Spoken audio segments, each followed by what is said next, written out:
Hi,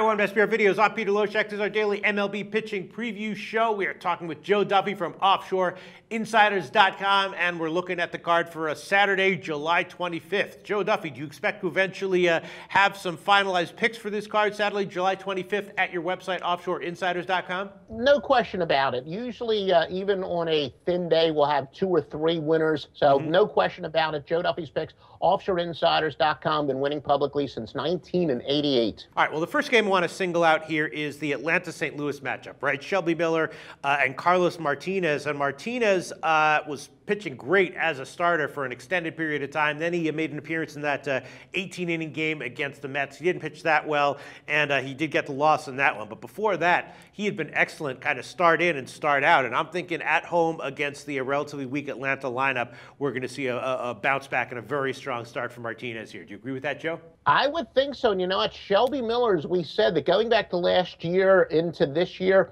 he had just an incredible run going. But now Shelby Miller, all of a sudden on the road, has been struggling as of late.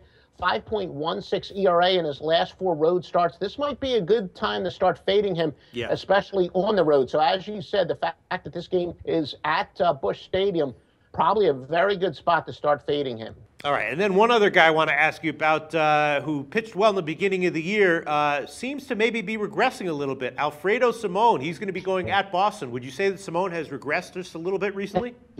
He has been absolutely terrible, possibly. I mean, beyond atrocious. You know, it's one of those cases when somebody comes up in the minor leagues, that's when I really research their minor league credentials. Offhand, I don't know, you know, how many pitchers Detroit have in the minor leagues who might be ready to step up, but he's going to lose his spot if he doesn't turn things around pretty quickly. He's been atrocious as of late. So what do you think the lean in that one would be? Lean towards Boston or lean towards the over? Because Rodriguez also, actually, all joking aside, started off super strong this year, but has been a lot more mediocre recently, right? Yeah, and Simon in his last start, that was one of those cases where I and a bunch of other sharps, as I remember, I've almost never see this unless it's talking about, you know, wind direction at Wrigley Field.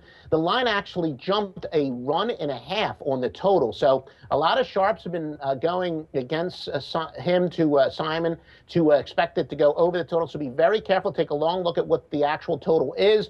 And we talked about it, I think, on yesterday's video where Boston, this underachieving team, you would think these bats could easily come alive in this situation. I do expect it to be a high-scoring game, but keep an eye on the total because the public has been betting his starts to go way over the total. And then the Yankees at Minnesota, CC Sabathia against Tommy Milone, and I've been betting on Milone start in and start out and usually doing pretty well with it. I did bet on him in his last start, though, and he had an off start. Was that just a blip, you know, just a little speed bump? I'm thinking that probably it is, and Sabathia, we know that, you know, he's just a guy you want to look to fade every time out. We know that Minnesota has been one of the absolute top, most profitable teams in baseball all year long. You think Minnesota's going to be a good bet here? You're right. Milone had 6 straight quality starts, and he did get rocked his last time out. But unless we're talking about the absolute most elite pitchers, when a guy has a nice string that's clearly snapped like that, I look for a little bit of a letdown in his next game. So as far as whether I'm ready to flat out say he's going to bounce back here, I don't know. I'm going to have to look a little bit further at this game, especially when it comes to some of the offenses, because like I said, when you're not talking about one of those, you know, clear-cut #1 starters who was pitching well and then all of a sudden gets knocked around, very often we see a regression to the mean. So be a little bit careful about it. And then one guy who's really been dealing, right? This guy, Taylor Jungmann, pitching very, very well. He's going to be at Arizona here. We know that Arizona has a lineup that can be held down by strong pitchers like Jungmann and Robbie De La Rosa. Very hittable. He's one of these guys who usually gets it once in a while, has a strong start, especially when he's going up against a relatively weak lineup. I think we saw that with him last time. Milwaukee has been hitting a lot better recently. I think Robbie De La Rosa might be very vulnerable here, and Jungmann might. Is there any reason to expect him not to dominate again? And a lot of the scouts were impressed by the fact that, you know, Jungmann, he faced the Pirates for the second time, a very good lineup, and still pitched well. That's one of the things that scouts like to look for. How does a guy do once teams have seen him for the second time? So he may be for real. I would agree with you. This seems to be a pretty good spot for the Brewers. Here's the issue, though. Jungmann did not have very good results at AAA. So, you know, when someone doesn't do that well in AAA, then comes up and for a bunch of starts in a row when he's first coming up into the majors is doing phenomenally well, isn't that usually a mirage? Should we expect a major regression from Jungmann pretty soon? Yes and no, because we've seen the opposite happen where you have those quote-unquote 4A pitchers where they seem to do everything possible at the minor league level. I also think that sometimes people fall too much in love with the jugs gun, and, you know, they figure if a guy pitches well and then can throw well.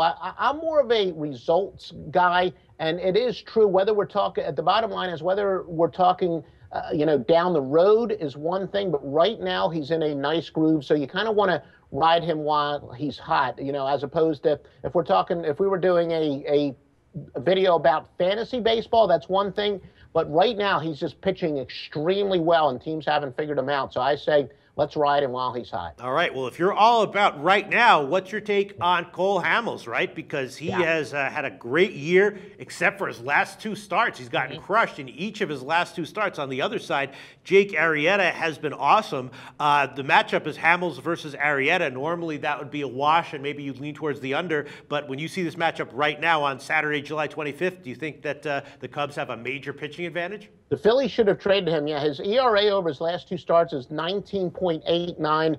Now, at least from the standpoint of Hamels, I guess I'll play devil's advocate. Some people can say that Hamels is just getting frustrated. He was hoping to get traded to a contender by now. A lot of people think that he's going to the LA Dodgers and that maybe it's just tough for him to bear down and concentrate. But a lot of people also think just the opposite. Hamels has plenty of motivation here because he's got to show the scouts that that was an aberration, that he hasn't all of a sudden lost it. So if he wants to get traded to the Dodgers or to a contender, he's got to come up with something pretty good. But I still think at this point you're talking about a pitcher who's struggling and who has no offense whatsoever. I mean, no offense behind him. You know what I like to say as a general rule of thumb? I like fading good pitchers on bad teams, and now we got a good pitcher on a bad team who's pitching poorly. Yeah, so maybe the Cubs might be a great play on Saturday. And then it's kind of a live card. Another game matchup that looking kind of intriguing to me is Toronto at Seattle. Marco Estrada and J.A. Happ. J.A. Happ is a mediocre lefty. We know what Toronto has done to lefties all year long. And Estrada struggled early in the year, but then his recent rise coincided with an improved changeup, is what the reports are saying. And so, if he continues to be effective on the road at Seattle, should not be a tough assignment. Is Toronto maybe a side that might have a big starting pitching advantage? You are correct. That is two pitchers headed in opposite directions. J.A. Happ came off to a very surprising start. Had a 3.31 ERA in his first 11 starts, but he's 1-5 with a 5.54 in his last 7.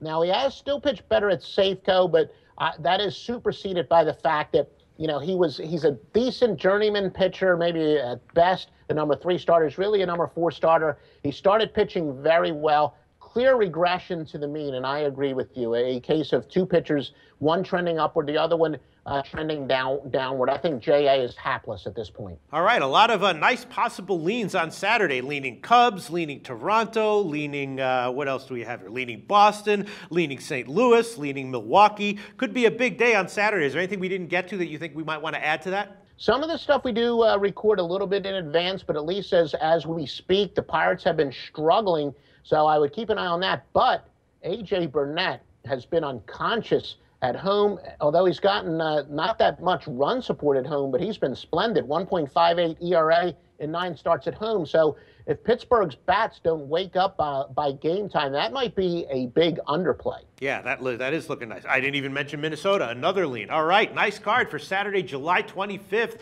Joe Duffy's website is offshoreinsiders.com, and that's where you can find his final picks for the Saturday card. Thanks so much, Joe.